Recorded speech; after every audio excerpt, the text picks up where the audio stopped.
Hello, I'm Carol Ireland, the CEO of Epilepsy Action Australia. This is our Ask an Expert series, and I'm here today with Dr. Erica Jacobson, neurosurgeon. Erica, great to have you here. Thank you for joining me. And thank you for inviting me. I'm pleased to be here. Terrific. So we've got a few questions for you, some from us and some from our patients or clients, as we call them. We know that most people with epilepsy are treated with anti-epileptic medications. I'm wondering if you can tell me when surgery might be considered a good option. Surgery is usually considered when somebody's tried a few medications and they're still really having problematic epilepsy. Some people will have the occasional seizure and they can manage it and maybe it doesn't interfere with their lifestyle. But if they're having very problematic seizures that are interfering with their lifestyle, stopping them from driving, etc., it really is a good time to consider whether they're a surgical candidate or not. Is there a length of time? How long would somebody be having seizures, problematic seizures, before they might consider surgery? It's an interesting question because it can be anything from, you've had seizures for 10 years and everything's just beginning to fall apart. So you can have had surgery for quite a long time, epilepsy for quite a long time. But some people have very explosive forms of epilepsy and that process can be very short in months. So especially with small children, we sometimes see them suddenly have seizures and they go through 2 anti-epileptics very quickly and nothing is working. So that can be a few months to years and years, decades. So how would you know when you think somebody is appropriate for surgery? Is it the things you've just described there, or are there other indicators? Mostly it's failure of the medication. Some people have the sorts of epilepsy that simply isn't going to respond to medication and probably isn't going to respond to the sorts of curative surgeries we can do. And those patients, when they've got very badly controlled epilepsy, may then go down a path of the other types of surgery we do, which are designed to improve the seizures but not necessarily cure them. So either failing medication and having something we can potentially cure, that we can find a focus, or having terrible epilepsy and we're just trying to get it under control, better for the family. Of course, there are many different kinds of seizures and epilepsies. Would surgery be more likely to be a good treatment for certain kinds of seizures? Yes, absolutely. The very typical sorts of things we see are people who have complex partial seizures, and it's the most common form of seizure we see in adults. And they're people who've often had something like a febrile convulsion when they're young and they develop a scar on their brain. And usually it's in the temporal lobe, and that's where we do temporal lobe surgery for that type of seizure. And it's a very common, specifically epilepsy type procedure. Adults often get other lesions too, so if you have something like a benign tumour or an abnormal blood vessel that is causing seizures, then we can take those out too, and often in those situations surgery is really indicated because there's a lesion that's removable. So there's something physical here that you can see. I think you mentioned a scar. Scarring, lesions, yes, absolutely. They're probably the best ones for surgery to aim for a cure. So what are the different kinds of surgery that you might be able to have with epilepsy? Well, we can do little things from just taking out a small lesion, as I said. We can do larger things, and like taking out a whole lobe if you've got an area that's abnormal. So temporal lobe epilepsy is the typical one there, where we take a large amount of temporal lobe out for that. We can do really big operations in some children who have terrible, what we call often dysplasias, where their brain is malformed. We could take out a whole quarter or even disconnect or remove half a brain. So it can be huge. And they're for the focal lesions. And then we've got the other treatments where we look at trying to control seizures. And it's things like putting in a vagal nerve stimulator, which is a relatively simple procedure compared to the other ones we do, or doing a corpus callosotomy where we split the brain to stop the transmission of electrical activity across the brain. Tell us about the process for being assessed for surgery, from when someone first talks about it or when the doctor first thinks it might be a treatment. What's the process? Well, it's usually the neurologist who starts, and certainly some neurologists, the epilepsy neurologists, are very well programmed. They've learnt very much to start thinking about it early. So if they have a patient who has failed a couple of medications and the medications are tied to the types of epilepsy and you've got limited options, then they'll often start looking at, is there a focus? Now sometimes patients have obvious foci. They have an epilepsy that says there's something in the right frontal lobe, and they may start that process well before you failed medication. So once the neurologist has decided it's obviously a focal epilepsy or that you failed medication, it's time to start looking, then they'll start doing some more investigations. Now, very early on, hopefully you've had an MRI to make sure there isn't anything in the brain causing it, and that would send you off the path early to surgery. But if you've had an MRI and there might be something there that may be relevant, they may then go down the path of other investigations. So PET scan, putting you in hospital to do long-term EEG and video monitoring to look at what your seizures are like, and see if that matches with the location of any lesions seen on an MRI. And then there are many more complex tests too that you can do, SPECT scans, etc., to try and focus in on epilepsy and a focus. So our clients have used the term the workup. The workup, is this what this is referring to? Yeah, that's the workup. That's definitely the workup. And really, you don't have to go through a full workup. You know, if you have an MRI with an obvious abnormality that matches your EEG, you may only need that much workup. But when the types of epilepsy or if the EEG doesn't really fit with something on an MRI, because there are lots of abnormalities on MRI you can have that are completely irrelevant, then that's where you'll start going through a longer process and a longer workup. So the MRI is a really important tool. The MRI is an important tool, yes, very but much it's not so. the only. It's not the only one. No, and I think in epilepsy, and we as a neurosurgeon, I see people with brain tumours presenting with a seizure, and those are patients, they haven't had epilepsy but they present with a seizure, and if we don't fix the tumour they will go on to have epilepsy, or you'd say they're having recurrent seizures, which is what we call epilepsy. So they just go straight to surgery. But not every epilepsy patient has an MRI early on. Mm-hmm. Now, some of the procedures, some of the surgeries you talked about there sound quite invasive, very Yes. complex. Yes. Can you talk to us about the risk that's involved with surgery? The risk is very much related to where in the brain it is, and also to the size of the operation.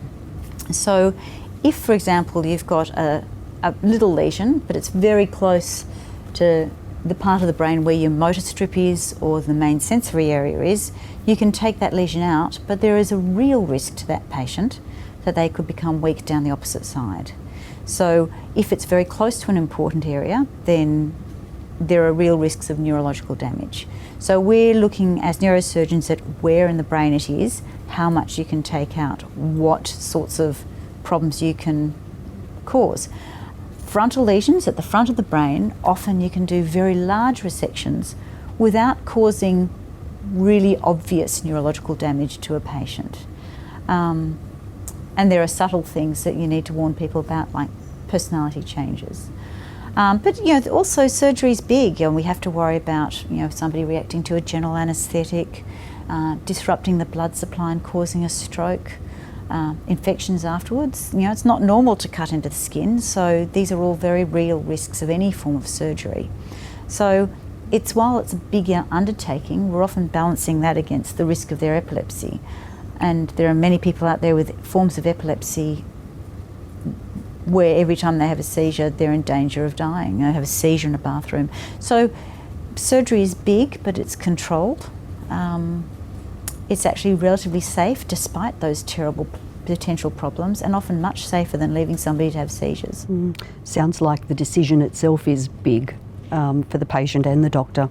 Interestingly, as a surgeon, I find these are some of the easier conditions to consent for, because by the time patients are coming to surgery, they've often had terrible seizures, they've dealt with lots of problems, the epilepsy has affected their life in such a terrible way that I more often see patients who come to me saying, yes, I'm ready for surgery.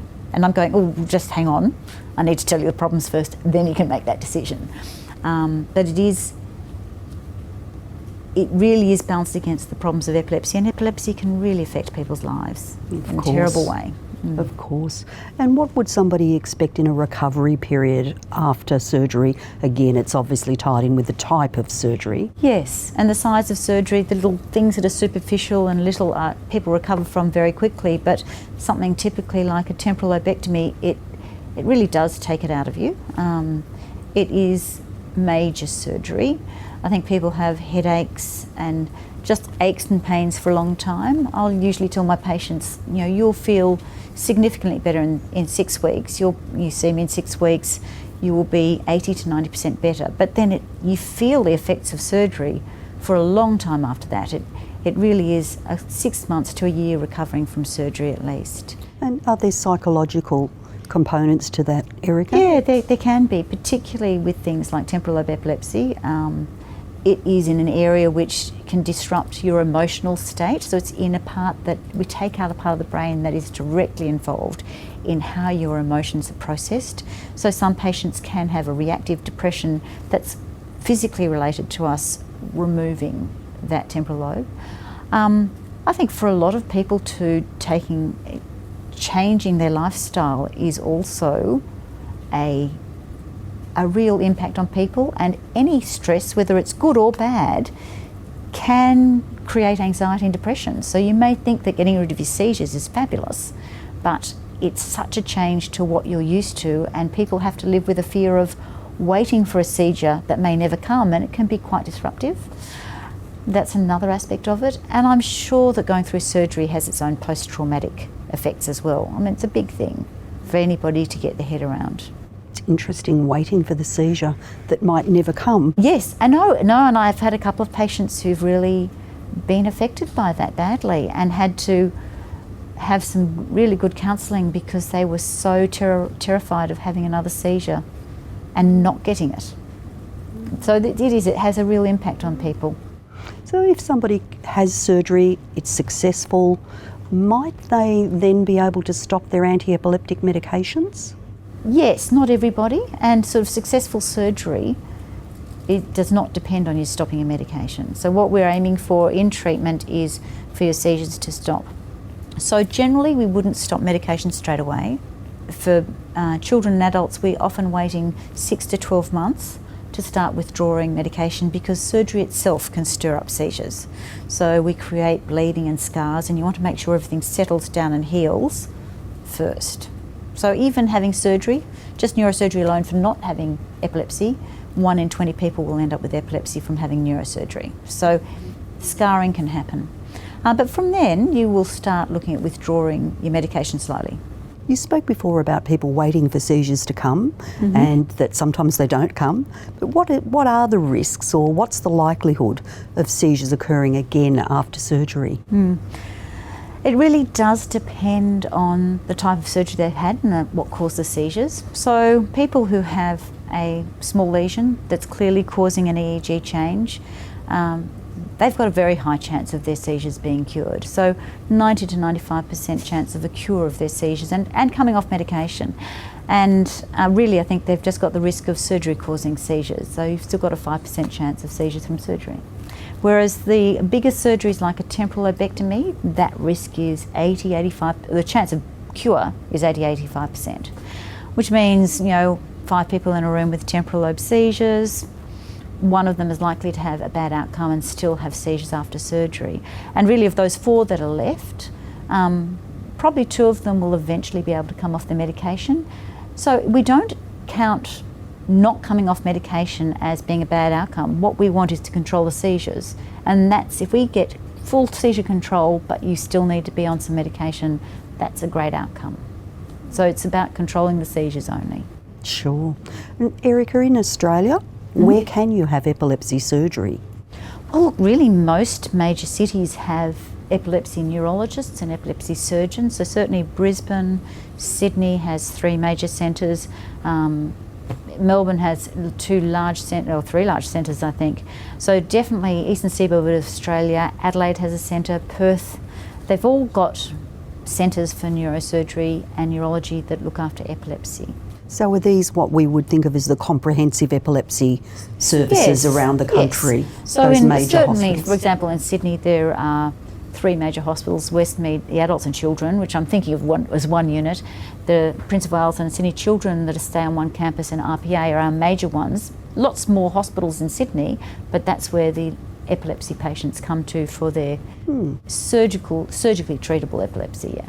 Are there long waiting times? If somebody is assessed as being suitable for surgery, do they have to wait very long? That's a great question in COVID times, yes. It's changed a lot. Certainly just the workup process, depending on what's happening, can take a while, but then usually we try and get them to surgery within 3 months if they've been clearly defined as a good surgical candidate. And that often means their whole case will be discussed amongst the hospitals and in a huge meeting that happens once every week where we present our complex patients. So waiting for those sorts of processes, but once we know, we try and get onto it in about 3 months. Okay, great. Now I've got some very specific questions from some of our clients in their words, yes, if you don't mind me asking. One of our clients asked, can you be fully cured with epilepsy surgery? You can, but you would want to have a very specific problem that had a very specific EEG change that went with that. So it's those people who have lesions, obvious lesions, they can be cured. But for many of the others, we don't completely understand epilepsy, and there's a lot going on. And you may have had epilepsy for such a long time that there are other places that are being suppressed. We take out one place that's causing a lot of seizures, but another one will crop up and start causing seizures. So yes, if we've got something quite specific and focal, you've really got good potential for being fully cured from surgery, and half of those being off medication completely. Okay. Now, one person asked if there was any type of surgery for epileptic spasms. Well, that's a really often a nasty type of epilepsy, and it's often in children, and it's one of our generalised epilepsies usually. So not necessarily.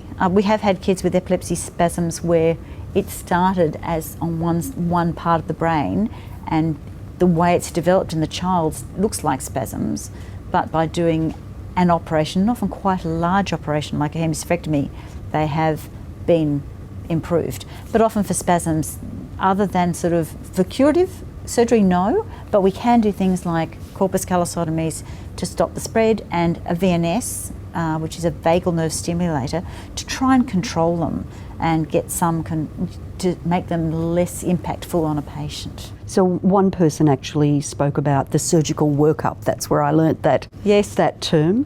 And this person's been through the surgical workup and not suitable for epilepsy surgery, and asks what other options are there. So I think you've probably just touched on that. Certainly, yeah, things like you wouldn't want to do a big operation like a corpus callosotomy if you didn't have a good generalised epilepsy. That's a really impactful surgery, but something like vagal nerve stimulator may be appropriate, and that can be very effective in some people, and in others, for reasons we don't really understand, not effective at all. But when your epilepsy is badly controlled, I think trying anything that is not going to have a terrible impact on you is worthwhile, and vagal nerve stimulator can be a very good treatment for some people in those situations in particular. Now I have to really focus as I ask this question. Okay. Somebody asked about stereoelectroencephalography. Ah, yes. We just say SEEG. It's so That's much easier. Much easier. So much easier. Much easier. Tell us what that is. It's actually quite an old thing, which has been done in France since the early 60s.